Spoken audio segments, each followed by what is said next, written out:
এবার বলি জঘন্য কেন ছিল।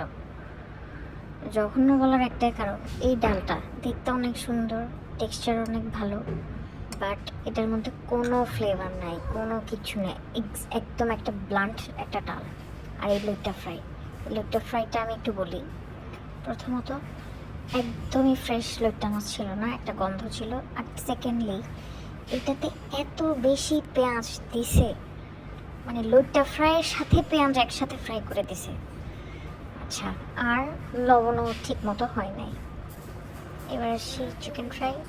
এরকম জঘন্য চিকেন ফ্রাই আমি আমার লাইফে খাইনি।